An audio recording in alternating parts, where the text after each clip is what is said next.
당신의 헌신은 당신의 전부였습니까? 아니면 아무것도 아니었습니까? 평생 누군가를 위해 살았는데 이제와 거울을 보니 남은 건 이 텅 빈 집과 낯선 나 자신뿐이더군요. 시작하기 전 구독과 좋아요를 눌러주시면 이야기에 더욱 힘이 실려집니다. 감사합니다. 여기 한 여성이 있습니다. 이름은 김지연. 평생을 선생님으로 살았습니다.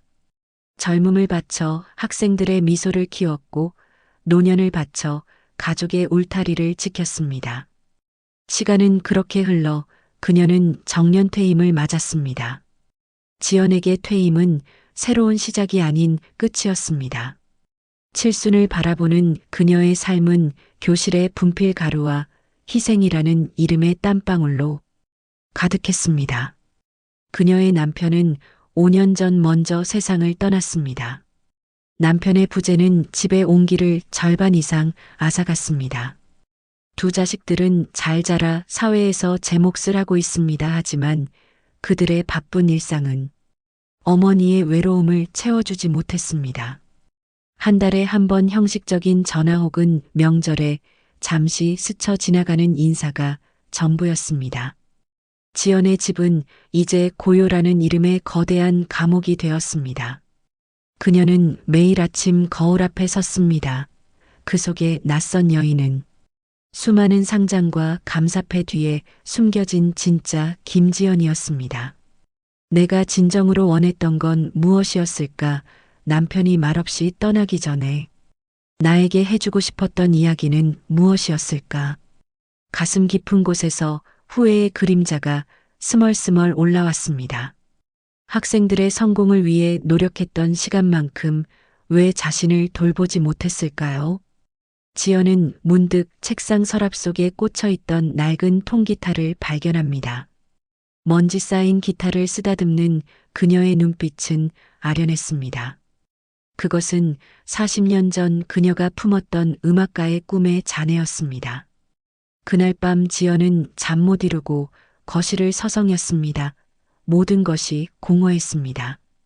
그때 낡은 기타 케이스 안에서 삐져나온 빛바랜 사진 한 장을 발견합니다. 사진 속에는 앳된 모습의 지연과 한 남자가 환하게 웃고 있습니다. 그 남자의 얼굴은 지연의 남편이 아니었습니다. 지연은 사진을 조심스레 손에 쥐었습니다. 그녀의 심장이 빠르게 뛰기 시작했습니다. 사진 뒤에는 이렇게 적혀 있었습니다. 1975년 여름 우리들의 무대 위에서 영원히 현수. 현수는 누구일까요? 그들의 무대는 무엇이었을까요? 이 낯선 이름과 숨겨진 과거는 지연의 고요했던 삶에 작은 균열을 내기 시작했습니다. 그녀는 깨닫습니다.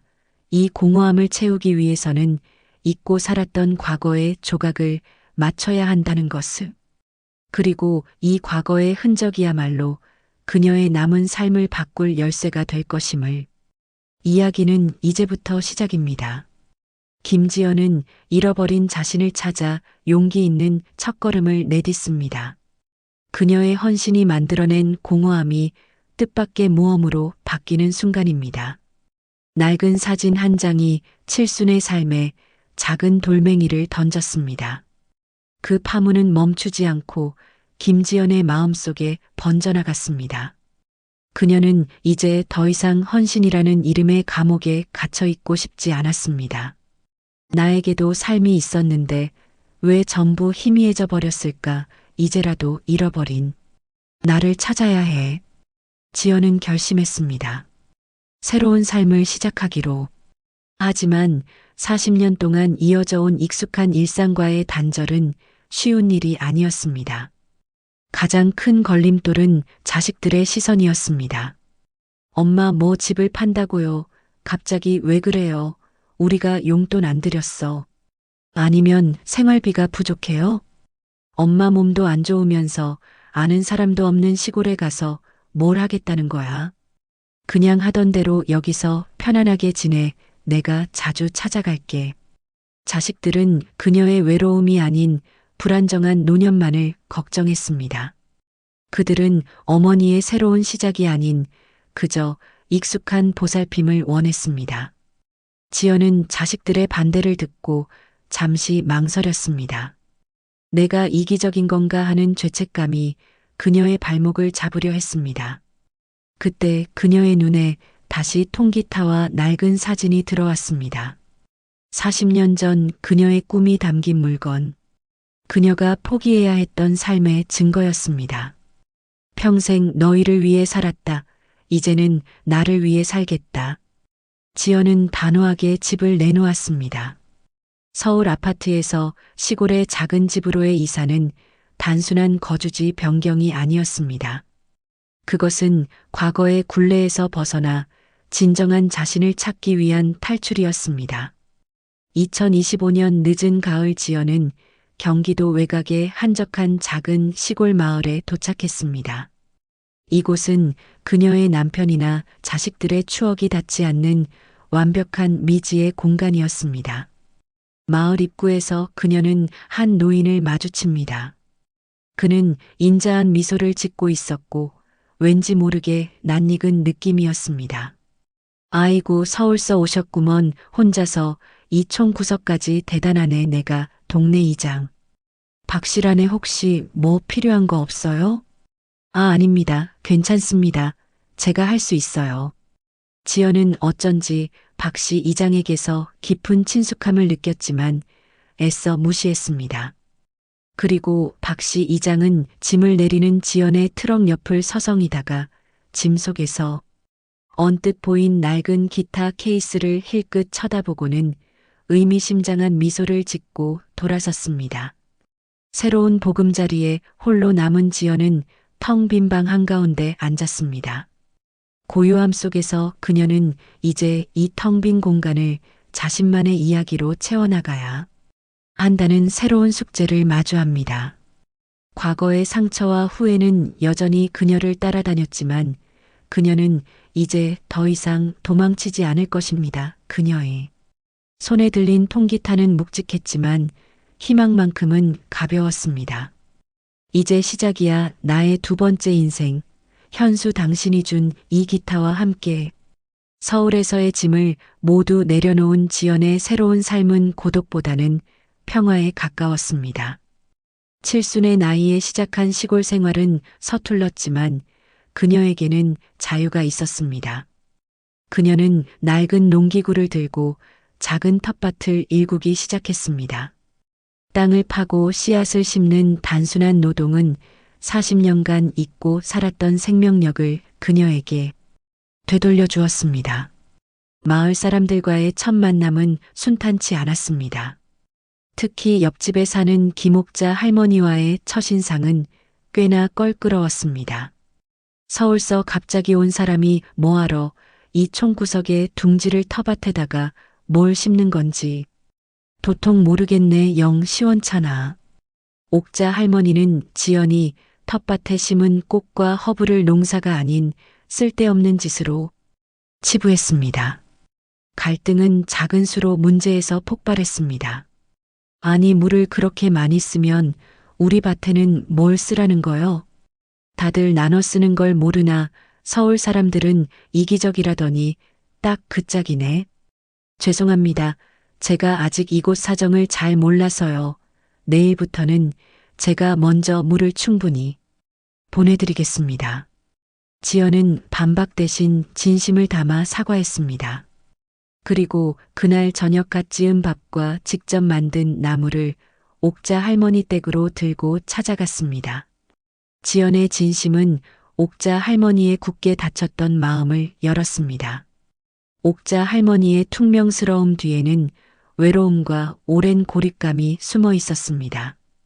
두 사람은 함께 텃밭을 돌보며 농사의 지혜와 삶의 외로움을 나누었습니다. 지연은 이곳에서 잃어버린 공동체의 따뜻함을 되찾기 시작했습니다. 며칠 후 박씨 이장이 지연을 찾아왔습니다. 그는 지연의 통기타에 대해 조심스럽게 물었습니다. 선생님, 예전에 기타 좀 치셨나 보구먼. 시골집에 웬 기타가 다 있대. 아, 네, 옛날에 잠시요. 박씨 이장은 껄껄 웃으며 갑자기 뜬금없는 이야기를 꺼냈습니다. 사실 김 선생님 남편고 이성호 선생 알지 내가 그 사람하고 군대 동기였어. 서로 힘든 시절 많이 도왔지 참 좋은 친구였는데 그 성호가 자네 기타를 보고는 딱 한마디 하더구먼. 내가 지연이한테 평생 미안한 게 딱 하나 있다라고. 미안한 일이요? 그게 무슨 지연의 심장이 다시 한번 크게 요동쳤습니다. 남편이 자신에게 미안하다고 했던 일이 기타와 관련이 있다니.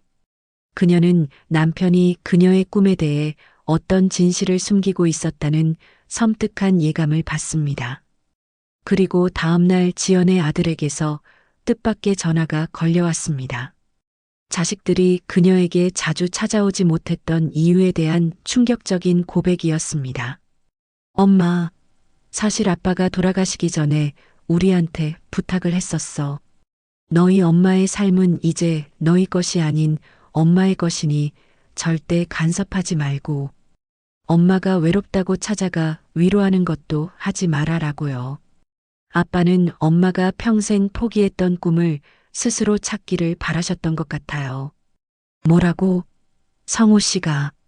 지연은 자신이 소외당했다고 생각했던 것이 사실은 남편이 자신에게 준 가장 큰 선물이자 마지막 사랑이었음을 깨달았습니다.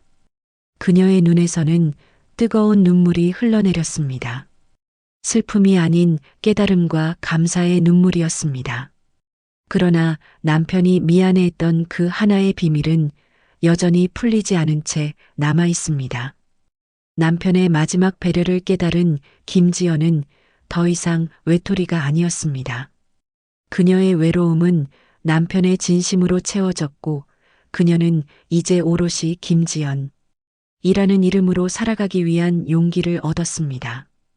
텃밭의 푸른 채소처럼 그녀의 마음에도 새로운 생기가 돋아났습니다.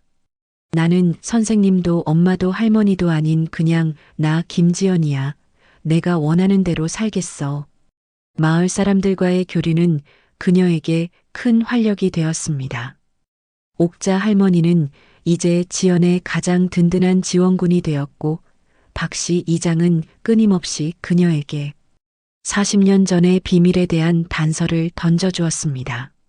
지연은 매일 저녁 먼지 쌓인 통기타를 꺼내들고 멈췄던 꿈을 다시 연주했습니다. 그러나 그녀의 마음 한구석에는 여전히 자식들에 대한 미안함과 오해가 남아 있었습니다. 남편의 뜻을 알게 되었음에도 불구하고 자식들과의 관계는 이미 소원해진 뒤였습니다. 지연은 종종 내가 너무 늦은 건 아닐까 하는 의심에 빠졌습니다. 그러던 어느 날 마을에서는 봄맞이 작은 음악 축제가 열린다는 소식이 들려왔습니다. 박씨 이장은 지연에게 기타 연주를 제안했습니다.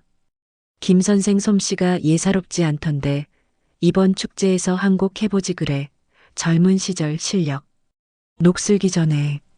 지연은 망설였습니다. 수십 년 만에 무대에 서는 것은 두려운 일이었지만 잃어버린 꿈을 위한 마지막 기회처럼 느껴졌습니다. 그녀는 용기를 내어 박씨 이장에게 사진 속 남자의 이름을 꺼냈습니다. 이장님, 혹시 현수라는 사람을 아세요? 1975년에 저와 함께 음악을 했던 사람이에요. 박씨 이장의 얼굴에 잠시 스쳤던 미묘한 표정. 그는 이내 껄껄 웃으며 말했습니다. 현수라 들어봤지 젊은 친구들이 이 마을 출신이 많았거든. 내가 수소문해 볼게. 자네는 축제 준비나 열심히 하게. 지연은 이 축제가 자신을 찾기 위한 마지막 퍼즐 조각이 될 것임을 직감했습니다. 그녀는 밤낮 없이 통기타를 쳤습니다. 드디어 축제 당일 시골 마을의 작은 무대는 활기로 가득 찼습니다. 지연이 무대에 오를 차례가 되었을 때 객석 뒤편에 익숙한 두 얼굴이 보였습니다. 아들과 딸이었습니다. 남편의 유언에도 불구하고 엄마를 응원하기 위해 몰래 찾아온 것이었습니다. 지연은 눈물을 머금고 40년 전의 멜로디를 연주했습니다. 연주가 끝나자마자 자식들이 무대 앞으로 달려왔습니다. 엄마 미안해요. 우리가 엄마 외로운 거 모른 척해서 미안해요. 아빠 말씀대로. 엄마의 삶을 존중하고 싶었지만 너무 소홀했어요. 엄마 정말 멋있어요. 우리 엄마가 이런 꿈을 갖고 계셨다는 걸 이제야 알았어요. 이제부터는 우리가 엄마의 팬이 될게요. 지연은 자식들의 진심 어린 눈빛을 마주했습니다. 역할이 아닌 개인으로서 인정받는 순간이었습니다. 그녀는 비로소 가족과의 소중한 연결고리를 다시 찾았고 자신의 삶을 오롯이 선택한 것에 대한 확신을 얻었습니다. 그녀는 깨달았습니다. 진정한 헌신이란 자신을 잃지 않는 것임을. 그러나 아직 하나의 비밀이 남아 있습니다. 박씨 이장이 숨기고 있는 현수의 진짜 정체와 남편이 지연에게 평생 미안해했던 결정적인 이유가 그것입니다. 마을 축제의 여운은 김지연의 삶에 오래도록 남았습니다. 자식들과의 진정한 재회는 그녀의 오랜 마음의 응어리를 풀어주었고 그녀는 이제 외로움 대신 가족의 사랑과 자신의 선택에 대한 확신을 안고 살아가게 되었습니다. 내가 평생 쌓았던 벽은 다름 아닌 나 자신이 만든 것이었어. 이제야 비로소 홀가분하네. 지연은 새로운 시작의 의미를 되새기며 텃밭을 돌봤습니다. 그러던 어느 날 박씨 이장이 그녀에게 낡은 상자 하나를 들고 찾아왔습니다. 김 선생님 드릴 말씀이 있소. 사실 내가 선생님께 거짓말을 했었소. 현수라는 사람 수소문할 필요 없었지. 네. 이장님, 그게 무슨 말씀이세요? 박씨 이장은 낡은 상자를 열었습니다. 그 안에는 지연과 현수가 함께 찍은 수십 년 전 사진과 함께 빛바랜 편지 묶음이 있었습니다. 그리고 박씨 이장은 충격적인 진실을 고백했습니다. 사진 속 현수 그는 사실 이 마을 출신이 아니라 김 선생님 남편 이성호의 친형이었소. 성호와 현수는 음악을 같이 했지만 현수가 일찍 병으로 세상을 떠났지. 형님이라고요? 제 남편의 형이요? 박씨 이장은 담담하게 말을 이었습니다. 성호가 자네 기타를 보고 평생 미안한 게 딱 하나 있다고 했던 것은 바로 이 때문이었소. 현수가 떠나기 전 자네에게 마지막으로 들려주려 했던 노래의 악보와 함께 지연이가 다시 음악을 시작할 때까지 이 사실을 말하지 말아달라는 유언을 남겼지. 성호는 현수의 유언을 지키느라 자네의 꿈을 지지하지 못하는 척했던 것이요. 그는 자네가 현수와의 추억에서 벗어난 자신만의 음악을 찾기를 바랐던 거요. 그리고 성호의 마지막 유언을 이행하기 위해 내가 바로 이 마을에 사는 성호의 군대 동기라는 거짓말을 하며 자네를 지켜본 것이요. 나는 사실 성호와 현수 형제의 오랜 음악 동료였고 이 마을로 이사 온 이장이었소. 모든 진실이 밝혀지자 지연은 왈칵 눈물을 쏟았습니다. 남편의 깊은 사랑과 희생이 그토록 긴 시간 동안 자신을 감싸고 있었음을 깨달았습니다. 그녀는 소외된 것이 아니라 사랑받고 존중받았던 것입니다. 지연은 낡은 기타를 들고 텃밭으로 나갔습니다. 그녀는 기타를 품에 안고 남편과 현수가 자신에게 남긴 마지막 악보를 연주했습니다. 그것은 헌신이 아닌 자유를 노래하는 멜로디였습니다. 김지연의 이야기는 여기서 끝나지 않았습니다. 그녀는 마을 사람들과 함께 음악 교실을 열고 시골 마을에 활기를 불어넣었습니다. 아들과 딸은 주말마다 찾아와 어머니의 연주를 들으며 행복한 시간을 보냈습니다. 지연은 이제 은퇴한 교사가 아닌 음악을 가르치는 김지연 선생님으로 다시 태어났습니다. 그녀는 깨달았습니다. 새로운 시작이란 나이나 장소의 문제가 아닌 용기와 결단의 문제임을. 그리고 진정한 행복이란 타인의 시선에서 벗어나 자신이 원하는 모습으로 사는 것임을. 내 인생은 끝난 것이 아니야. 매일이 새로운 시작의 연속이네. 고마워요. 성호 씨 고마워요. 현수 씨. 김지연의 이야기는 오늘도 자신만의 행복을 위해 용기 있는 변화를 꿈꾸는 모든 이들에게 따뜻한 희망과 위로를 전합니다. 그녀의 미소는 시골 마을의 햇살처럼 영원히 빛날 것입니다. 이 이야기가 당신의 마음에 닿았기를 바랍니다. 구독과 좋아요는 김지연 선생님의 영원한 응원입니다. 감사합니다.